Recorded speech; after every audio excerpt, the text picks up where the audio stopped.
हाँ तो नमस्कार दोस्तों, कैसे हैं आप लोग। आई होप कि आप लोग अच्छे होंगे और अपने अपने स्टडी में लगे होंगे। चलिए, आपके इस डाउट सेशन में हम आपका अभी डाउट क्लियर करेंगे।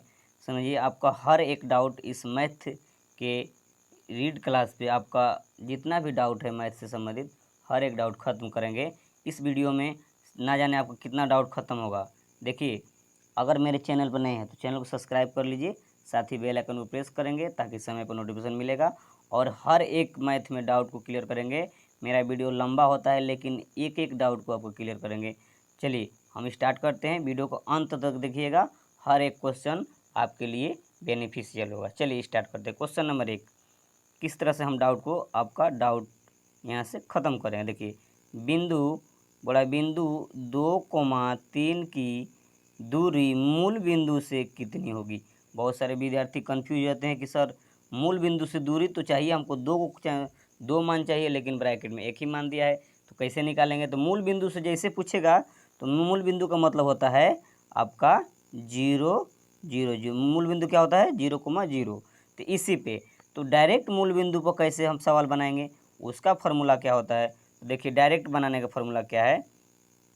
अगर कभी भी आपको सवाल दे दे कि मूल बिंदु से बीच के एक मान दे आप बोलेगा मूल बिंदु से दूरी कितनी होगी, तो देखिए मूल बिंदु का फार्मूला हो जाए तो मान लीजिए आपका फार्मूला होगा x² प्लस y का स्क्वायर। यही मूल बिंदु का फार्मूला होता है। बोलिए कैसे सर, क्योंकि देखिए 0, 0 जोड़ेंगे ना इसमें तो मान में कोई परिवर्तन नहीं होगा, इसलिए मूल बिंदु से कभी भी सवाल बनाना हो तो आसान तरह से, क्योंकि ऑब्जेक्टिव है आपको बनाना है, फटाफट आपको आंसर देना होगा, इसलिए इस फॉर्म में आप बनाएंगे। तो देखिए x² प्लस y स्क्वायर, तो पहला x का मान कितना है इसमें 2, देखिए अब कितना है x का 2 और y का 3। तो कुछ नहीं करना है, 2 का स्क्वायर प्लस 3 का स्क्वायर कर देंगे, आँख कान मूंद के काम खत्म। देखिए 2 दूना 4 प्लस 3 तिया 9। बोलिएगा सर रूट के अंदर 13, तो 13 का वर्गमूल बाहर नहीं होगा, तो रूट 13 किस में है। बोलिएगा सर ऑप्शन नंबर सी में है, जो कि आपका सही हो जाएगा। चलिए अगला क्वेश्चन हम लोग देखते हैं। हर एक डाउट यहाँ पे क्लियर होने वाला है। अगर आप चैनल पर नए हैं तो चैनल को सब्सक्राइब कर लें ताकि आपका डाउट ख़त्म हो जाए। क्वेश्चन नंबर 2 है कि sine 10 degree minus cos 80 degree क्या होगा इसका मान। तो देखिए, हम एक को चेंज करना है, आंसर आ जाएगा। देखें लेकिन क्या, साइन 90 माइनस 90 में कितना घटा दे कि 10 आ जाए। तो बोलिएगा सर 80, साइन 90 माइनस 80 इंटू, देखिए साइन 90 माइनस, देखिए 90 में 80 घटाएंगे तो 10 बच जाएगा ना, हो गया। इधर कितना है आपका माइनस, इधर है आपका कॉस 80 डिग्री, है ना है। तो आपको याद होगा फार्मूला, साइन 90 माइनस थीटा क्या होता है फार्मूला। तो बोलेगा सर कॉस थीटा, थीटा का मान कितना है, बोलेगा 80, तो 80 डिग्री यहाँ पर लिख दिए। अब माइनस कितना है, इधर भी कितना है कॉस, बोले कॉस 80 डिग्री है। तो कॉस 80 घटाएंगे तो 0 आएगा, किस में दिख रहा है 0, बोले सर ऑप्शन नंबर बी में तो है। चलिए बी हो गया क्लियर। अगला क्वेश्चन से आपको आगे स्क्रीन सामने आपका अगला क्वेश्चन कमेंट बॉक्स में बताएंगे आप लोगों को आंसर इसका क्या आएगा आ रहा है। हम देखें कमेंट बॉक्स में कौन कौन बता रहे हैं। चलिए, जो मेरे व्हाट्सअप ग्रुप से नहीं जुड़े जुड़ जाएंगे, नंबर हम दिया हुआ है वहाँ पे। चलिए क्वेश्चन देखिए अगला, बिंदुओं -5,7 और बिंदु और -1,3 के बीच की दूरी होगा। तो दूरी फार्मूला सबको पता होगा, बोलिए दूरी फार्मूला आप लोग बताइए दूरी फार्मूला क्या होता है। तो बोलिएगा सर दूरी फार्मूला होता है, दूरी बराबर फार्मूला होता है रूट अंदर x2 माइनस x1 का whole square plus y2 minus y1 का होल स्क्वायर, ये ना होता फार्मूला। चलिए तो हम मान बैठा देते हैं, पहला में x1 दूसरा में होता है, पहला में x1 y1 होता है। x1 इसमें कितना है, तो बोलेगा सर -5 है, तो -5 रखेंगे। फिर फार्मूला भी यहाँ माइनस है, तो देखिए एक फार्मूला में माइनस हो गया, x2 माइनस x1 कितना है इसमें, देखिए x2 का मान कितना है इसमें आपका। तो देखिए यहाँ पर ध्यान दीजिएगा आप लोग, थोड़ा सा आप लोग यहाँ ध्यान दीजिएगा क्या यहाँ पे होगा, x2 माइनस x1 यानी x1 y1। देखिए x1 y1 इसमें होता है, x2 y2 इसमें होता है, तो हमको x2 चाहिए ना, x2 इसमें देखिए कितना है, तो बोलेगा सर -1 है, यहाँ पे देखिए -1 फिर माइनस x2 माइनस x1 कितना है, तो -5। तो देखिए फार्मूला भी माइनस है, वहाँ भी माइनस है, तो माइनस माइनस प्लस 5 हो जाएगा, इसका होल स्क्वायर हो जाएगा प्लस, देखिए y2 कितना है x1 y1, x2 y2 बोले y2 3 है यहाँ पर, देखिए 3 माइनस y1 कितना है, तो तो 7, तो 7 का देखिए स्क्वायर कर देंगे आराम से, एक एक डाउट आपको क्लियर हो जाएगा। देखिए तो माइनस माइनस प्लस माइनस, यानी घटाएंगे तो कितना हो जाएगा, 4 का स्क्वायर हो जाएगा प्लस, यहाँ देखिए 3 में से 7 घटाएंगे तो माइनस ना 4 बचेगा, -4 का स्क्वायर, इसका स्क्वायर कीजिए कितना हो जाएगा, 4 चौक 16 प्लस माइनस का स्क्वायर करेंगे 4 का तो माइनस माइनस प्लस हो जाएगा, यानी 16 आ जाएगा। तो 16 16 32, किस में दिख रहा है √32, तो बोलिएगा sir option number C correct हो जाएगा। चलिए अगला क्वेश्चन से आपको लोगों को मुलाकात कराते हैं। अगला क्वेश्चन इस प्रकार है, यदि 5 साइन ए बराबर 3 हो तो कॉस ए का मान होगा। बहुत सारे विद्यार्थी यहीं पे कंफ्यूज होते हैं कि 5 साइन ए बराबर 3 है तो हम क्या करेंगे, तो कुछ नहीं, देखिए क्या लिखा है, देखिए यहाँ पे 5, देखिएगा 5 लिखा है ना, 5 साइन ए बराबर 3 यही ना दिया है, तो कॉस थीटा का मान कर देखिए। तो हम कुछ नहीं करना है, थोड़ा सा एक स्टेप यहाँ बढ़ा दीजिए, यानी साइन ए बराबर 3, इधर 5 साइन के साथ गुना उधर जाएगा तो भाग में हो गया, यही सब। अब तो लगेगा कि आपको आसान हो गया, नहीं? अब बोलेगा सर हम बना लेंगे, तो हम भी आपको यहाँ बना के दिखाते। देखिए खुद से बनाने का प्रयास कीजिए, हर एक क्वेश्चन को अपने से बनाने का प्रयास कीजिए। देखिए तो पी बटे साइन थीटा फॉर्मूला क्या होता है, लंब बटे कर्ण, हमको लंब बटे कर्ण, कॉस निकालना तो हमको आधार चाहिए, तो यहाँ से बी का मान निकालना पड़ेगा। आधार बराबर फॉर्मूला क्या होता है, रूट अंदर बोलेगा सर लंब स्क्वायर माइनस कर्ण का स्क्वायर, तो लंब कितना है, यानी कर्ण स्क्वायर माइनस लंब स्क्वायर, कुछ भी कीजिएगा आएगा वही, यानी चलिए तो हो जाएगा क्या, 3 का स्क्वायर माइनस 5 का स्क्वायर, है ना होगा। तो देखिए आपका आ जाएगा कितना, 3 तिया 9, और माइनस कीजिएगा तो 5 25, 25 में 9 घटाए तो 16, और आपका कितना आ जाएगा यहाँ पे 16, यानी बी आधार कितना आ जाएगा 4, कितना आ जाएगा 4 आ जाएगा। तो हमको क्या निकालना है, तो बोलेगा सर कॉस ए का मान ज्ञात करना है। तो कॉस बराबर क्या होता है, आधार बटे, बोलेगा आधार बटे कर्ण, तो आधार कितना अभी निकाले हैं 4, और कर्ण कितना है यहाँ पे, तो बोलेगा 5, तो 5, 4 बटे 5 किस ऑप्शन में है, देखिए 4 बटे 5 ऑप्शन नंबर ए में दिख रहा है, प्यारा सा ऑप्शन। अगला क्वेश्चन से हम आप लोगों को मुलाकात कराते हैं। बोला है बिंदु -4, -5 किस पाद में स्थित है। इस तरह के एग्जाम में आपको 100% एक ऑब्जेक्टिव मिलेगा देखने के लिए। इसको कैसे बनाएंगे, देखिए किस पाद में रहे तो ऐसे लिखेंगे, ये पहला होता है, ये दूसरा होता है, ये तीसरा होता है, और ये चौथा होता है। तो बोलिएगा सर इसमें क्या होता है, तो पहला में प्लस प्लस होता है। आप लोग इसको नोट कर लीजिएगा, 100% इस एग्जाम में देखने को मिलेगा, बहुत आसान है। पहला में प्लस प्लस, दूसरा में माइनस प्लस, और तीसरा में होता है माइनस माइनस, और चौथा में होता है प्लस माइनस। बस इसी से हमको पता कर लेना है। तो हमको दोनों माइनस माइनस में है ना, देखिए दोनों सवाल माइनस में है, तो दोनों माइनस में तो कौन किस चतुर्थांश में है, किस पाद में है, तो बोलेगा तृतीय में, तृतीय किस में है, तृतीय ऑप्शन नंबर सी में दिख रहा है, जो कि करेक्ट हो जाएगा एकदम 100%। इससे आना है एग्जाम में एक क्वेश्चन। अगला क्वेश्चन देखिए, अगला क्वेश्चन बोला है किसी वृत्त के बाहरी बिंदु से कितनी स्पर्श रेखाएं खींची जा सकती है। तो देखिए एकदम आसान है, एक वृत्त बना लेंगे हम लोग। बोला कि एक वृत्त की एक बाहरी बिंदु से, एक बिंदु ले लिए, कितनी स्पर्श रेखा का मतलब देखिए ये वृत्त को काटे नहीं, कट जाएगा तो छेदक रेखा हो जाएगा, क्या हो जाएगा, ध्यान दीजिएगा। अगर वृत्त को ऐसे कट कर दिया तो छेदक रेखा हो जाएगा, लेकिन यहाँ छेदक नहीं पूछ रहा है क्या, कि किसी बिंदु, एक वृत्त के बाहरी बिंदु से, बाहरी एक बिंदु कितनी स्पर्श रेखा। तो स्पर्श का मतलब सिर्फ इसको टच करे, कटना नहीं चाहिए, देखिए कटना नहीं चाहिए, इधर से भी आपको कटना नहीं चाहिए, एकदम देखिए टच करना चाहिए, और कट जाएगा तो छेदक हो जाएगा। तो कितना स्पर्श रेखा, किधर भी एक बिंदु लेकर खींचेगा ना, तो स्पर्श रेखा कितना होगा, केवल 2 होगा। और कभी पूछेगा एक वृत्त से के बाहरी बिंदु से कितनी स्पर्श रेखाएं खींच सकती है, तो याद रखिएगा 2 स्पर्श रेखा खींची जा सकती है, इससे ज़्यादा नहीं हो सकता है। एकदम वीवी ऑब्जेक्टिव प्रश्न। अगला क्वेश्चन देखिए, अगला क्वेश्चन है बोला है कि आर वाले गोले का आयतन होगा। बहुत सारे बच्चे कंफ्यूज हो जाएंगे कि सर ये आर लगा दिया था, हमको समझ में नहीं क्वेश्चन क्या कहा। कुछ नहीं, आर वाले त्रिज्या, तो त्रिज्या तो आर ना होता है मेरे बाबू, आर ना होता है, तो वही हो गया। गोले का आयतन पूछ रहा है, तो गोले का आयतन सबको पता है कितना होता है, तो बोलेगा सर 4/3 पाई आर क्यू होता है। ये गोले का आयतन किस में है, तो बोलेगा देखिए ऑप्शन नंबर आपका दिख रहा है किस में, ऑप्शन नंबर बी में 4/3 पाई आर क्यू, जो कि करेक्ट हो जाएगा। चलिए अगला क्वेश्चन हम लोग देखते हैं। अगला क्वेश्चन है कि आंकड़े इतना इतना इतना इतना का परिसर होगा। जब भी परिसर पूछे ना तो कुछ नहीं कीजिएगा, परिसर पूछे तो क्या करेंगे हम लोग, बड़ी संख्या माइनस छोटी संख्या, क्या करेंगे, बड़ी संख्या। तो इसमें खोजिए बड़ी संख्या कितना है, 36, 45, 78, 48, 78। बड़ी संख्या कितना है, बोलिएगा सर 78। तो बड़ी संख्या माइनस छोटी संख्या, छोटी संख्या दिख रहा है सबसे 8 है, -8 कर दें, 78 में 8 का कितना बचेगा, 70, 70 किस ऑप्शन, ऑप्शन नंबर सी आपका करेक्ट हो जाएगा। एकदम आसान है परिसर। अगला क्वेश्चन देखिए, बोला है क्या कि प्रथम 3 प्राकृत संख्याओं का माध्य होगा। माध्य निकालना है तो पहले समझिए प्राकृतिक संख्या क्या होता है।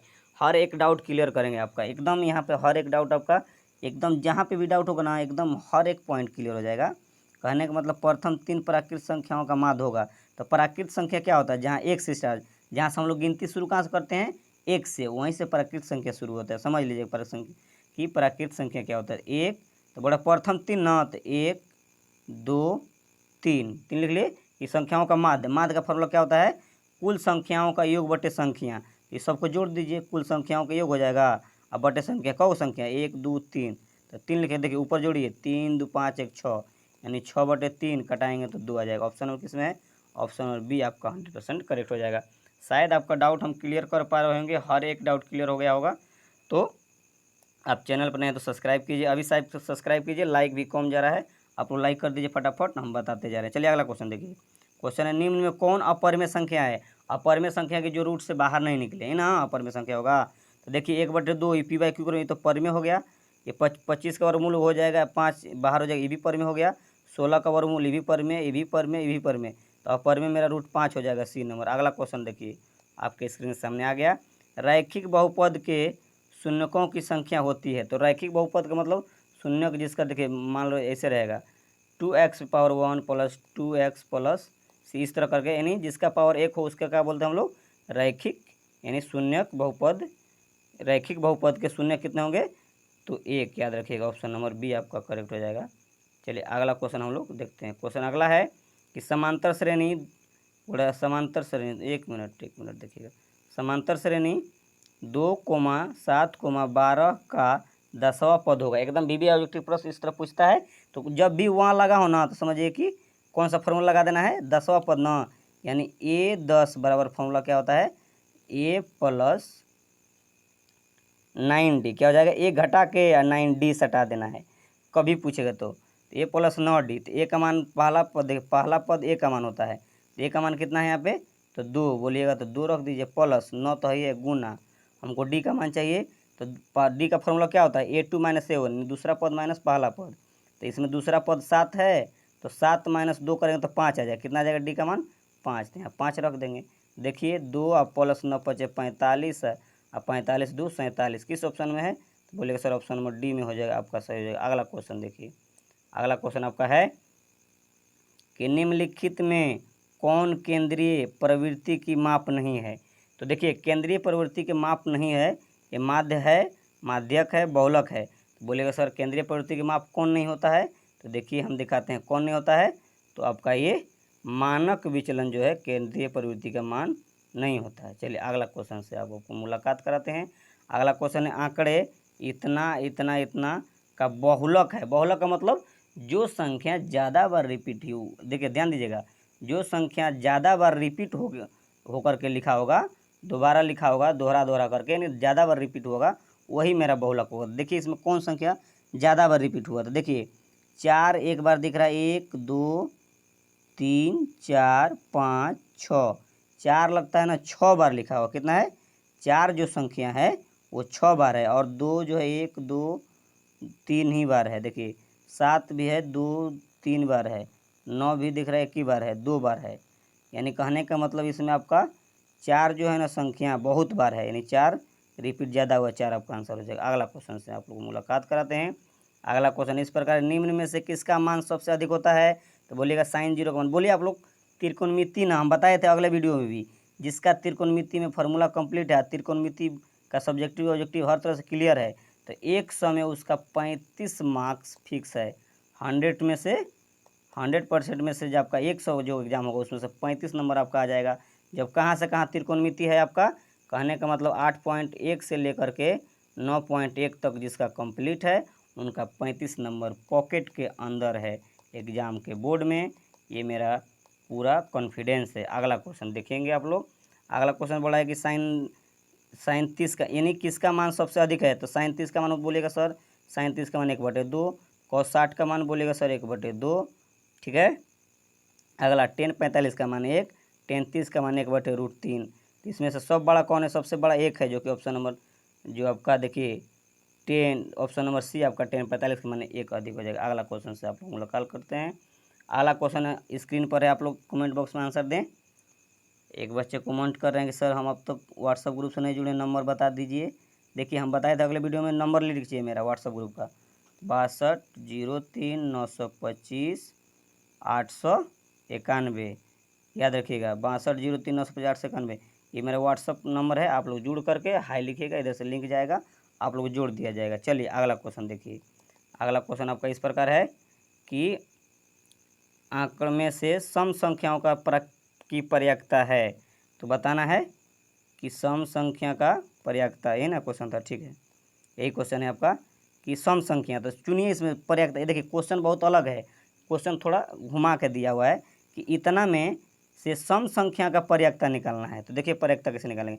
सम संख्या का होगा, देखिए ध्यान दीजिए आप लोग, सम संख्या का होगा है कितना सम संख्या, देखिए एक सम संख्या मतलब जिसका जोड़ा बने, 1 2 3 4 सम संख्या का होगा है।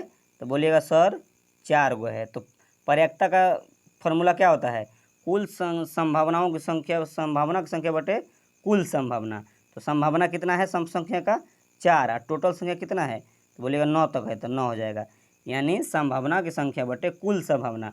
तो कुल संभावना कितना है, तो 9, और उसमें सम संख्या कितना था 4, तो 4/9 किस ऑप्शन में, ऑप्शन नंबर बी आपका दिख रहा है, करेक्ट हो जाएगा। अगला क्वेश्चन एकदम वीवी ऑब्जेक्टिव प्रश्न था, एकदम बेस्ट यही क्वेश्चन। सिर्फ देखिए हम बताते हैं ना आपको, डिजिट चेंज रहेगा आपका बनाने का, जैसे 5 की जगह 6 रह सकता है, लेकिन सवाल तो यही रहता है। बच्चा कंफ्यूज होते हैं कि सर जो हम पढ़े थे वो नहीं है, आता वही है, सिर्फ आपको प्रैक्टिस करना है। तो हम आपके साथ हैं, आपको डरना नहीं है। अगर कितना भी मैथ में कुछ नहीं जानते, सिर्फ जोड़ घटाव गुणा भाग जानते हैं ना, आपको एकदम 100% हम 60% उससे ज़्यादा मार्क्स लाएंगे मैथ में। सिर्फ इस चैनल पर आप जुड़े रहिएगा। अगला क्वेश्चन देखिए, निम्न में किसकी पर्यायता नहीं होती है। तो याद रखिए, कभी पूछ देना कि किसका पर्यायता नहीं होता है, तो कभी भी पर्यायता माइनस में नहीं होता। याद रखिएगा एकदम 100%।